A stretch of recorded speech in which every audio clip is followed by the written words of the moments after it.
अस्सलाम वालेकुम। Welcome to Hafiz helper series. और आज का जो सेशन है ये basically PSN second year university of health sciences के लिए कंडक्ट किया जा रहा है। और हाफिज हेल्पर सीरीज एक ऑनलाइन प्लेटफॉर्म है जो ना सिर्फ अपने सोशल मीडिया के अकाउंट्स के थ्रू स्टूडेंट्स को पिछले 5 साल से गाइड कर रहा है, बल्कि इसके एमसीक्यूज बुक्स भी हैं और सॉल्व पास पेपर बुक्स भी हैं। इसमें एमबीबीएस भी है, इसमें डीपीटी भी है, इसमें बीएससी नर्सिंग भी है और एलाइड हेल्थ साइंसेज भी। अभी मेडिकल की जितनी भी यूएचएस के अंडर सेशन हो रहे हैं वो सारे हाफिज हेल्पर सीरीज के प्लेटफॉर्म के अंदर पूरा उनको गाइड किया जाता है एग्जाम से रिलेटेड। तो आज का सेशन बीएसएन सेकेंड ईयर के लिए है और इसमें जो हमारे साथ टीम मेंबर्स हैं उनमें अरीज मलिक है from Allama Iqbal medical college, Fakeeza Naseer है from services institute of medical sciences Lahore, और मुनज़्ज़ा है from Fatima Jinnah medical university. तो अभी मैं Areej Malik from Allama Iqbal medical college से रिक्वेस्ट करूंगा कि वो अपना माइक ऑन करें और आज का सेशन स्टार्ट। पहले अपना इंट्रोडक्शन करवाना है, उसके बाद स्टार्ट करें।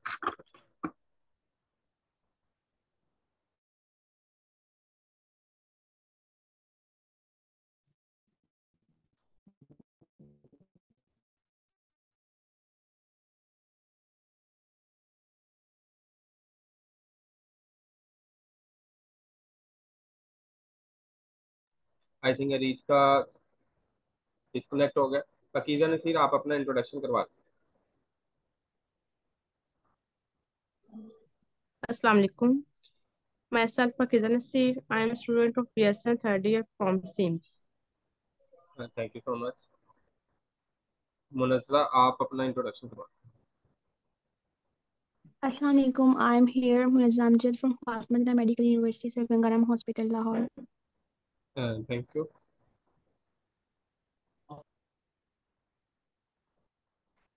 आई थिंक उन अरीज मलिक ने स्टार्ट करना था, उनका डिस्कनेक्ट हो गया। तो पकीज़ा नसीर, आप स्टार्ट करें अपना थोड़ा सा। तो आप जब ज्वाइन कर लेंगे फिर वो स्टार्ट करें, या अभी वो ज्वाइन कर रही है स्टार्ट करें। एक minute.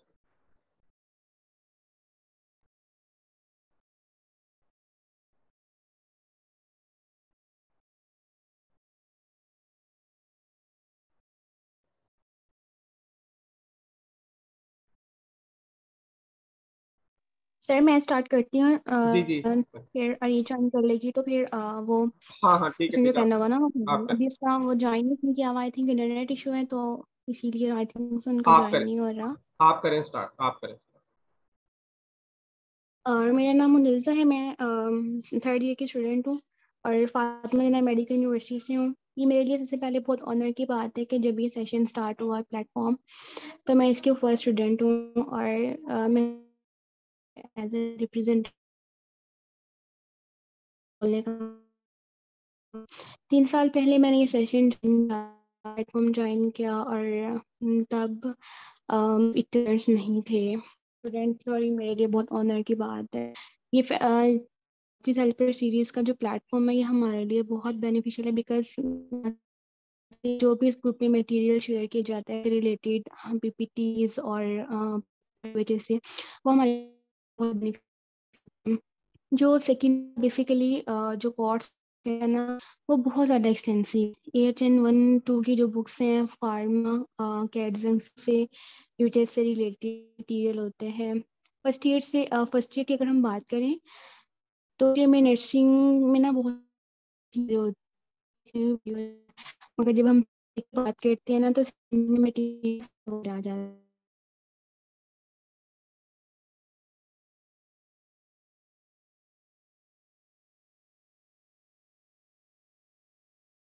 Ji thank you so much sir Munazza. मेरी आवाज़ आ रही है आपको? अरीज ने ज्वाइन कर लिए तो वो मेरी सेशन। आवाज़ अरीज, आप स्टार्ट From करें। आवाज़ आ रही है आपको? this, जी जी, आ रही है।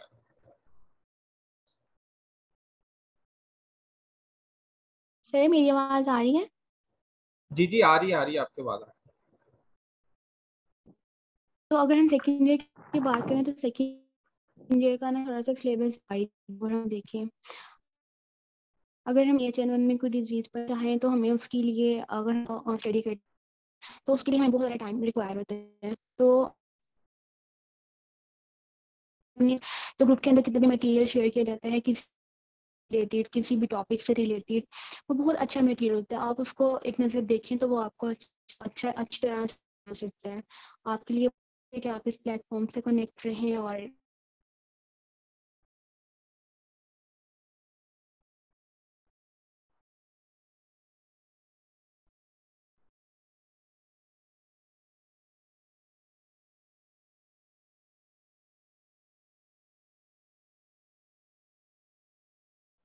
मुनज़्ज़ा आपकी आवाज़ कट गई।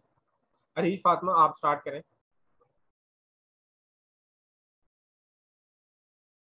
अरीफ फातिमा आप स्टार्ट करें। जी sir, the main purpose of this session is to guide medical students about their studies and exams, and this session will be beneficial for all of you. And I'm going to tell you about the main features of this discussion. The main features, which are the silent features and main points of this discussion, which include total subjects. Total subjects 9 है जो कि divide किए गए हैं major subjects में and minor subjects में। Major subject जो हैं वो 4 है, जिसमें HN1, HN2 pathophysiology, health assessment है। और जो माइनर सब्जेक्ट है वो 3 है, इंग्लिश, साइकोलॉजी एंड फार्माकोलॉजी। जो मेजर सब्जेक्ट्स हैं, टोटल सब्जेक्ट्स 9 है, जिसमें अडल्ट हेल्थ नर्सिंग 1 है, अडल्ट हेल्थ नर्सिंग 2 है और एथिक्स है। इन दोनों का कंबाइन पेपर होता है। एंड देन पैथोफिजियोलॉजी है, हेल्थ असेसमेंट है, मैथमेटिक्स और फार्माकोलॉजी, इन दोनों का कंबाइन पेपर होता है। And then developmental psychology and English. फिर मार्क्स डिस्ट्रीब्यूशन है कि जो जितने भी सब्जेक्ट्स हैं इंडिविजुअली कितने मार्क्स हैं इन सबके। जो मेजर सब्जेक्ट्स हैं जो कि 4 हैं, वो हर एक सब्जेक्ट का 200 मार्क्स का पेपर होता है। और जो माइनर है वो 100 का। मेजर सब्जेक्ट्स में जैसे कि HN1 है, 200 मार्क्स से है तो 100 का प्रैक्टिकल होगा और 100 में से 10 इंटरनल असेसमेंट के मार्क्स होंगे, 90 जो होगा वो रिटर्न एग्जाम होगा। 90 में से जो 45 है वो SCQ, 45 MCQ। और जो HN2 एंड एथिक्स का 20 मार्क्स का पेपर है और जो HN2 है वो 70 मार्क्स का आता है और 10 इंटरनल असेसमेंट। 100 यहाँ से हो गया और 100 का प्रैक्टिकल है। 200 HN1 के, 200 HN2 के। देन आ जाती है पैथोफिजियोलॉजी। पैथोफिजियोलॉजी भी मेजर सब्जेक्ट है, 200 मार्क्स का पेपर है, 100 वाइवा और 100 जैसे 10 इंटरनल असेसमेंट, 90 जो है वो रिटन एग्जाम है, 45 का SCQ, 45 MCQ। देन HA जो कि मेजर सब्जेक्ट ही है, वो भी 200 मार्क्स का पेपर है, 100 का वाइवा एंड 10 इंटरनल असेसमेंट के marks, 45 SCQ, 45 MCQ। English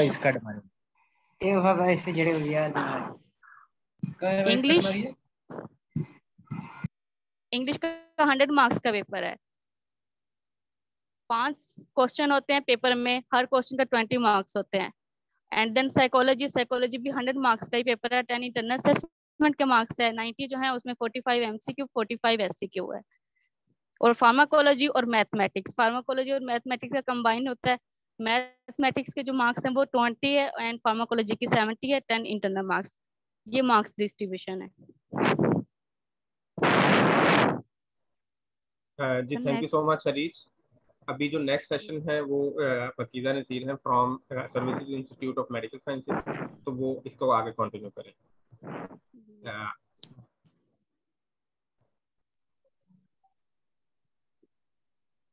I am here for Paqeeza Naseer.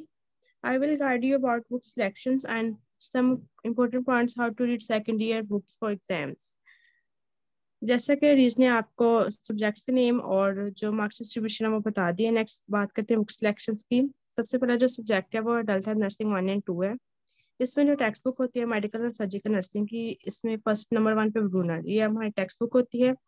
और इसी में से ब्रूनर में से हमारे जो MCQs है MCQs आते हैं और इसको ही हमने फॉलो करना होता है। लेकिन आप as a helper book Lakhwinder की भी यूज़ कर सकते हैं। इसमें जो ब्रूनर वाली बुक में हमारे पास बहुत ज़्यादा एक्सटेंसिव लिखा होता है और सारा मिक्स लिखा होता है, तो समटाइम्स समझ नहीं आती। तो लेकिन लखविंदर में हर टॉपिक के अकॉर्डिंग टू पॉइंट लिखा हुआ है, तो आप इसको एज ए हेल्पर यूज कर सकते हैं। नेक्स्ट है पैथोफिजियोलॉजी 1 एंड 2, सब्जेक्ट नंबर 2। इसमें जो मेन टेक्स्ट बुक है वो फोर्थ की पैथोफिजियोलॉजी आती है, फोर्थ की बुक आती है। तो फोर्थ की बुक में से ही एमसीक्यूज आते हैं। और इनाम दानिश है, ये आप एमसीक्यूज के लिए कवर कर सकते हैं, लेकिन अगर आप जस्ट इनाम दानिश पे रिलाई करते हैं तो उससे आपके एमसीक्यूज कवर नहीं होते। तो एमसीक्यूज के लिए आपने फोर्थ को लाजमी रीड करना होता है। नेक्स्ट जो रोबिन की बुक है, रोबिन आप एज ए रेफरेंस यूज कर सकते हैं, लेकिन मेनली जो आपने फोर्थ को फॉलो करना होता है। नेक्स्ट जो सब्जेक्ट है उसमें है subject number 3 health assessment 1 and 2। इसमें दो बुक्स हैं, Bates and Janet Weber. Bates और जेनेट वेबर, ये इन दोनों बुक्स को आपने पैरेलल लेके चलना होता है, क्योंकि अगर हम पास्ट पेपर को देखें तो पास्ट पेपर में कुछ समटाइम पेपर बेट्स से आया हुआ है और समटाइम जेनेट वेबर से। और जेनेट इस दफा तो जेनेट वेबर की बुक से ही एमसीक्यूज भी आए हुए थे। तो आपने अगर एक टॉपिक वेट से कवर करना है तो दूसरा भी जेनेट पेपर, दोनों को उधर से भी कवर करना है साथ ही, तो दोनों बुक्स आपने पैरेलल लेके चलनी है। नेक्स्ट है फार्माकोलॉजी 1 एंड 2। इसमें जो मेन हमारी टेक्स्ट बुक है लिपिड कोड, और लिपिड कोड के एक्सरसाइज में से भी एमसीक्यूज आते हैं। और जैसा कि फर्स्ट ईयर में भी ऐसा ही हुआ कि रोजन विल्सन की बुक की लाइन उठा के एमसीक्यूज दी हुई थी, तो लिपिन कोड का भी ऐसे सीन है कि लिपिन कोड से एमसीक्यूज आएंगे और मेन जो क्वेश्चंस हैं एमसीक्यूज भी लिपिन कोड से ही आते हैं। तो इनाम दानिश आप as a helper book use कर सकते हैं। इनाम दानिश से एमसीक्यूज कवर हो सकते हैं लेकिन एमसीक्यूज कवर नहीं होते, तो आपने लिपिन कोड और इनाम दानिश इन दोनों बुक को साथ कवर करना है। और कैटसन आप as a reference book use कर सकते हैं। Next mathematics, math for nurses. Math में आप डोज कैलकुलेशन के लिए, एब्रीवेशन के लिए और कन्वर्जन के लिए ये बुक यूज करेंगे। इसके अलावा जो ऐसे क्वेश्चन जो इस बुक में प्रेजेंट नहीं होंगे तो उसके लिए आपको नोट्स प्रोवाइड कर दिए जाएंगे, तो वो आपने अकॉर्डिंग टू नोट्स जो भी क्वेश्चन होंगे वो प्रिपेयर करने होंगे। नेक्स्ट जो सब्जेक्ट है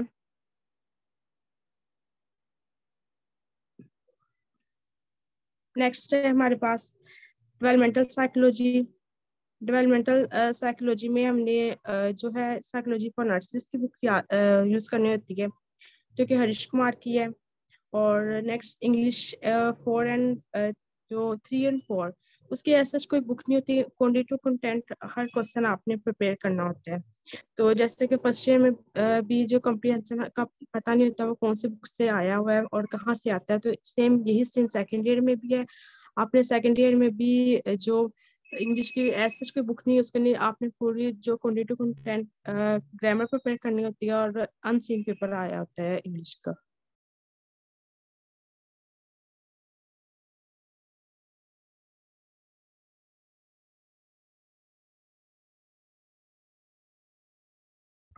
जी, मैथ का दोबारा अब बता दें अरीज मलिक, क्वेश्चन है मैथ का दोबारा बता दें।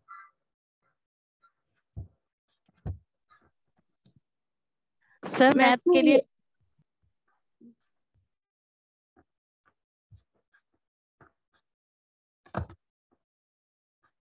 जी अरीज बताएं। सर मैथ के लिए डोज कैलकुलेशन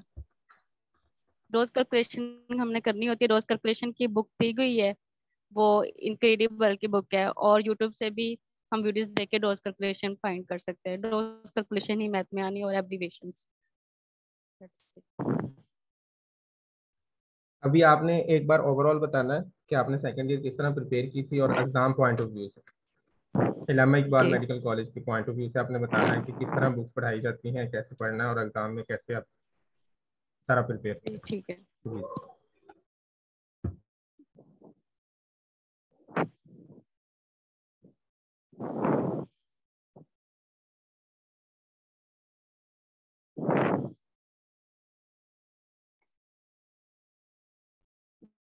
सर मैं आई स्टार्ट। जी स्टार्ट करें स्टार्ट। HN1 जो है, हमने HN कैसे हमने तैयार करनी है। HN1 में डिजीजेज होती है, HN1 होगी, HN2 होगी, कोई भी डिजीज हमने प्रिपेयर करनी है। सबसे पहले हमने डिजीज की डेफिनेशन करनी है। डिजीज की डेफिनेशन हमने करनी है, वो डिजीज है क्या, उसकी टाइप्स देखनी है, अगर कोई टाइप्स हैं, उसके इटियोलॉजिकल फैक्टर्स हमने देखने हैं, कॉजेज देखने हैं, साइंस एंड सिम्टम्स देखने हैं। साइंस सिम्टम्स के अगर कोई पेशेंट हमारे पास आ गया है, हम क्या उसको क्या साइंस एंड सिम्टम्स होंगे कि हम वो उसको डिजीज डायग्नोज करेंगे। डिजीज की पैथोफिजियोलॉजी हमने करनी है। पैथोफिजियोलॉजी में क्या होता है, कॉजेटिव फैक्टर्स होते हैं और जो ऑर्गेनिज्म है जो इस डिजीज को कॉज करते हैं, ये स्टेप बाय स्टेप होता है, फ्लो चार्ट बना होता है पैथोफिजियोलॉजी का। देन हम डिजीज को कैसे कंफर्म करते हैं, उसके लिए हम डायग्नोस्टिक स्टडीज करवाते हैं। डायग्नोस्टिक स्टडीज में क्या होता है, डायग्नोस्टिक फाइंडिंग्स में हम पेशेंट को फिजिकल एग्जामिन करते हैं और फिजिकल हिस्ट्री लेते हैं, लेबोरेटरी स्टडीज कराते हैं, टेस्ट करवाते हैं, एक्सरे करवाते हैं। देन फिर हम मैनेज कैसे करते हैं, मैनेजमेंट क्या है पेशेंट की, उसको हम 3-4 तरह से करते हैं। फार्माकोलॉजिकल है, नॉन फार्माकोलॉजिकल है, नर्सिंग मैनेजमेंट है और सर्जिकल मैनेजमेंट है। फार्माकोलॉजी में हम मेडिसिन ड्रग्स यूज करते हैं, नॉन फार्माकोलॉजिकल में हम कोई रिलैक्सेशन थेरेपी, कोई ऐसी टेक्निक्स यूज करते हैं, लाइफस्टाइल मॉडिफिकेशन यूज करते हैं जिससे वो पेशेंट है उसकी डिजीज जो है रिकवर हो जाए। एंड सर्जिकल में हम सर्जिकल प्रोसीजर यूज करते हैं। नर्सिंग मैनेजमेंट क्या है कि नर्स का क्या काम है, वो पेशेंट को रिलीफ फ्रॉम करे उस डिजीज से, उसकी कैसी केयर करे। एक डिजीज को हमने इस तरह से प्रिपेयर करना है स्टेप बाय स्टेप, उसकी definition, types, etiological factors, signs and symptoms, diagnostic findings, pathophysiology, then management देखनी है, pharmacological, non pharmacology and surgical and nursing management. और आपने हर सिस्टम वाइज की कोई भी, जैसे AHN1 में कोई सिस्टम में CVS है, रिस्पायरेटरी है, AHN2 में, दोनों की कोई भी सिस्टम है, आपने ना एंड पर सबके जो है ना सिस्टम वाइज नैंडा के जो डायग्नोसिस है ना वो आपने प्रिपेयर कर लेनी है 5 से 6। डायग्नोसिस कैसे आप बनाते हैं, नैंडा के जो है 3 बताए हुए हैं, प्रॉब्लम, इटियोलॉजी, साइंस, सिम्टम्स। ये 3 फैक्टर्स हैं जो जिससे हम जो है ना डायग्नोसिस तैयार करते हैं, बनाते हैं। प्रॉब्लम इटियोलॉजी, जैसे कि problem etiological and sign and symptoms. Problem क्या है, अब किसी भी सिस्टम की मैं बता देती हूँ, फ्लूइड्स एंड इलेक्ट्रोलाइट्स इम्बैलेंस है, इसकी क्या हम कैसे देखते हैं, fluid and electrolytes. Signs and symptoms क्या है, डायरिया होगा, वोमिटिंग होगा। तो fluids and electrolytes imbalances related to diarrhoea, vomiting. फिर हमें कैसे पता चलेगा कि फ्लूइड्स एंड इलेक्ट्रोलाइट्स इम्बैलेंसेस है, हम पेशेंट की कंडीशन को देखेंगे, उसकी जो आईज हैं वो संकन होंगी, ड्राई स्किन होगी, as manifested by dry skin, sunken eyes. हमने हर एक सिस्टम के ना सिस्टम वाइज ना नर्सिंग टेक्नोलॉजीज तैयार करने हैं। और हमने मतलब शुरू में हमने सब प्रिपेयर करना होता है, लेकिन हमें एग्जाम में ना टाइम नहीं होता कि हम सब चीज़ों को दोबारा रिवाइज कर सके। तो हमें ना सिस्टम वाइज ना एक एक डिजीज के बजाय साइंस सिम्टम करने के बजाय ना, तो जो भी सिस्टम वाइज है ना कॉमन साइंस एंड सिम्टम्स, उनके नोट्स अलग से तैयार कर लेने हैं हर एक सिस्टम के। इस सिस्टम की ये कॉमन साइंस एंड सिम्टम्स थे और इसकी ये, और डायग्नोस्टिक फाइंडिंग्स भी होंगे और नर्सिंग मैनेजमेंट भी। ये सब 3-4 चीजें कॉमन है जो आपने ना हर सिस्टम की कॉमन करनी है, क्योंकि एंड पे टाइम नहीं होता कि आप हर एक डिजीज को अच्छे तरीके से ये साइंस सिम्टम्स अलग करें, नर्सिंग मैनेजमेंट अलग करें और फार्माकोलॉजी, ये सब कुछ। एंड किसी भी डिजीज की कोई भी कोई मेन करेक्टरिस्टिक्स है या कोई भी फीचर्स है वो आपने हाईलाइट करके रख लेना है। AHN1 और AHN2 को आपने ऐसे प्रिपेयर करना है।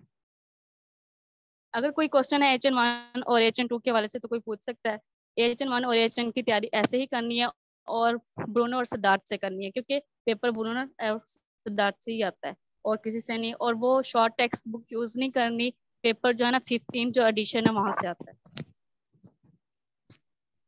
MCQs के लिए भी एनप्लेक्स भी, वो जो आपने बताया जी एक्सक्यूज मी, जी जी जो डिजीज के लिए आप करना है वो एक दफा बता दें, जो डिजीज के लिए चीजें करनी है वो एक दफा रिपीट कर दें प्लीज। डिजीज की डेफिनेशन करनी है। Main headings. हाँ, डिजीज की डेफिनेशन करनी है, अगर उसकी कोई टाइप्स है, सब टाइप्स वो करनी है, अगर डिजीज की क्लासिफिकेशन है, किसी की क्लासिफिकेशन भी आ जाती है टाइप्स की, सब टाइप्स की, वो करना है। आपने इटियोलॉजिकल फैक्टर्स देखने हैं, साइंस एंड सिम्टम्स देखने हैं, पैथोफिजियोलॉजी, डायग्नोस्टिक फाइंडिंग्स में 4 चीजें आ जाती हैं, physical history, physical examination, laboratory studies, imaging techniques, ये यूज करनी है डायग्नोस्टिक स्टडीज में। देन मैनेजमेंट आ जाती है, कैसे हम मैनेज करेंगे, वो आ जाती है pharmacological, non pharmacological and then surgical, nursing. ये एक डिजीज इस तरह से आपने प्रिपेयर करनी है। और एंड पर आपने हर एक डिजीज के नहीं तो हर सिस्टम के ना नर्सिंग डायग्नोसिस बनाने हैं, वो आपने अपने नोट्स प्रिपेयर करने हैं, क्योंकि नर्सिंग डायग्नोस आ जाता है और आपको आना चाहिए।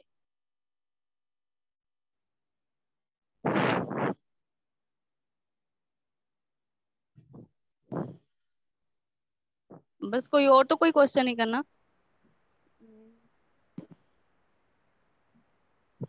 AHN1 और AHN2 की डिजीज इसी तरह से ही तैयार करनी है। देन पैथोफिजियोलॉजी जो स्पेशल है, जनरल है। जनरल तो है ना वो हम इनामदानी से तैयार कर लेते हैं, लेकिन जो कुछ टॉपिक्स है ना वो जनरल पैथोलॉजी के इनामदानी दानिश में नहीं है। जैसे कि एक्सटेंसिव और इंट्रिंसिक पाथवे जो एपोप्टोसिस का है मिसाल के तौर पे, वो है फोर्थ में है। तो फोर्थ अगर तो कोई पर्सन जो है ना 100% रिजल्ट चाहता है तो उसको चाहिए कि वो फोर्थ पढ़े। जिसने फोर्थ पढ़ लिया ना उसकी एमसीक्यूज भी हो जाती हैं और सब्जेक्टिव भी हो जाता है।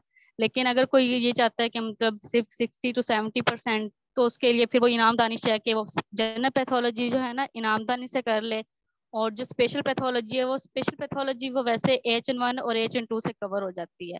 सिर्फ जेनेटिक्स का चैप्टर है वो कवर नहीं होता जनरल में, और 70% जो पेपर होता है ना 60 to 70% पेपर वो जनरल पैथोलॉजी में से ही आता है।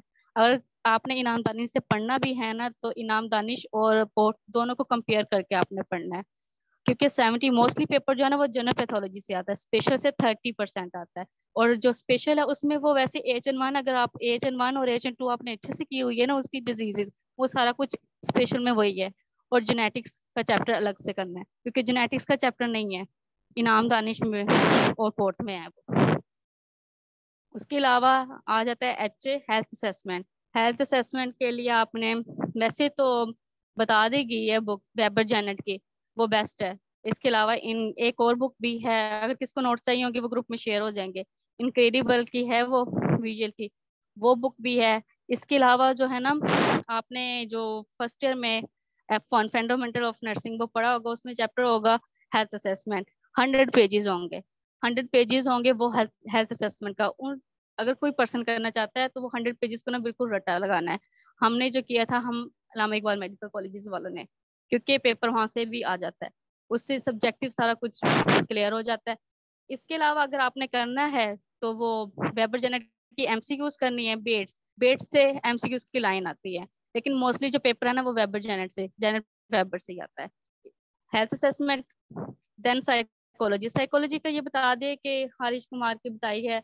इसकी जो हमने MCQs है ना वो तो एंड से ही करने हैं, लेकिन इसकी जो MCQs की हमने प्रैक्टिस करनी है ना, इसके लिए 2 साइट बताई गई हैं, प्रोप्रॉफ और क्यूजलेट।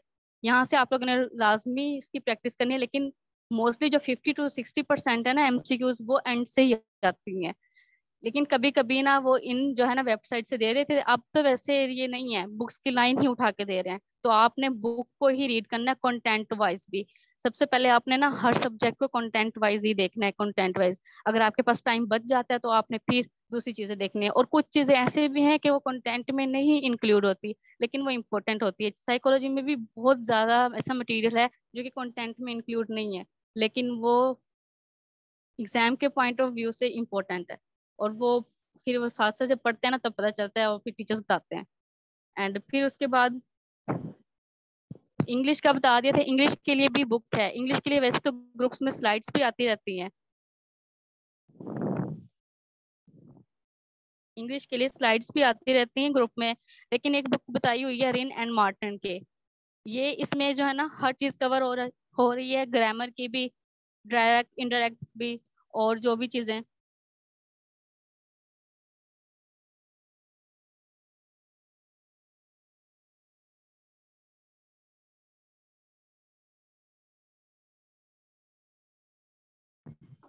इंग्लिश को इतना टफ नहीं है, आपके अगर FSC में इंग्लिश क्लियर है ना वही चीजें आती हैं, बेसिक चीजें ही आती हैं।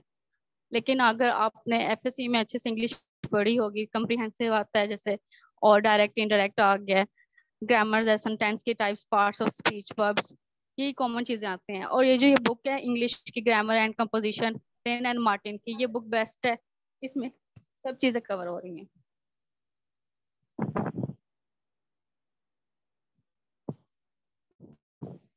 So next,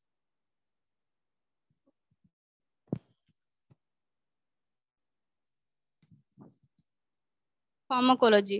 फार्माकोलॉजी के लिए ना 3 बुक्स हैं वैसे तो, लेकिन एक बुक ये लिपिनकोट है ना, लिपिनकोट वैसे बहुत ज्यादा डिटेल में लिखी हुई है, हम चाहे इसको पढ़ भी लेना तो भी हमें एंड पे कुछ भी नहीं इसका ठीक से याद रहता। आपने ना इस तरह से इसको प्रिपेयर करना है कि जो ड्रग है ना, ड्रग की क्लासिफिकेशन, वो मिनी कैट्स जो है ना वहां से क्लासिफिकेशन अच्छे से रट्टा लगा लेना है।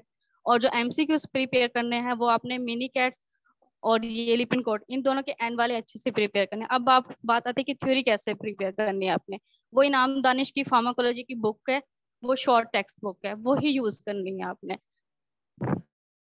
फार्मा का पेपर 70 मार्क्स का होता है और 70 जो मार्क्स है ना वो इन्हीं से हो जाते हैं। एंड जो जिसने लिपिड कोड के एमसीक्यूज कर लिए हैं ना एंड वाले उनको क्लियर हो जाता है। और अगर आपने ज्यादा फिर किसी को है कि मतलब वो लिपिड कोड ही पढ़ना चाहता है डिटेल से तो वो लिपिड कोड पढ़ सकता है, लेकिन एंड पे जाके हमने भी लिपिड कोड पढ़ी थी लेकिन एंड पे जाके कुछ भी समझ नहीं आता, एक छुट्टी भी नहीं होती और वो सिलेबस भी पूरा से ठीक से नहीं देखा जाता। तो आप इनाम दानिश की बुक है उसको फुल रट्टा लगाओ और जो क्लासिफिकेशन है वो कैटसन की बुक से और दोनों बुक की एंड वाली एमसीक्यूज करनी है। और ड्रग के जैसे है, ड्रग का हमने ड्रग कोई भी है उसकी क्लासिफिकेशन इंपॉर्टेंट होती है, टॉक्सिक इफेक्ट्स, थेरेपेटिक एक्शंस देखने और मैकेनिज्म ऑफ एक्शंस, ये चीजें इंपॉर्टेंट होती है ड्रग्स की। सबसे ज्यादा जो इंपॉर्टेंट है ना ड्रग की वो क्लासिफिकेशन आती है या मैकेनिज्म ऑफ एक्शन और या साइड। हाँ ये मैथ के लिए इस ये बुक बताई ड्रग कैलकुलेशन के लिए इनक्रेडिबल इजी। और इसके अलावा नोट्स भी मिल जाते हैं, अगर आपको ये नहीं तो नोट्स भी होंगे और यूट्यूब पर वीडियो आएंगे आपको। अगर नहीं मतलब इस समझ नहीं आ रहा, किसी को समझ नहीं आ रहा तो आप यूट्यूब पर जाएं, कैलकुलेशन को बहुत अच्छे तरीके से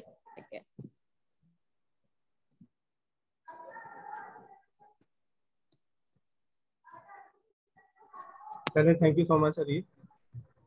अभी आपने सारा जो बुक्स वगैरह हैं उनका बता दिया और एग्जाम में कैसे पढ़ना है और बुक्स को कैसे लेके चलना है सारी चीज़ें। अभी मीटिंग का टाइम एंड होने वाला है तो आपने दोबारा ज्वाइन करना है। उसके बाद जो हमारे सेकंड पार्टिसिपेंट्स हैं वो गाइड करेंगे सारा, उसके बाद मुनज़्ज़ा है वो गाइड करेंगे। तो अभी ये टाइम एंड हो जाना है, उसके बाद आपने सब ने ये दोबारा ज्वाइन करना है।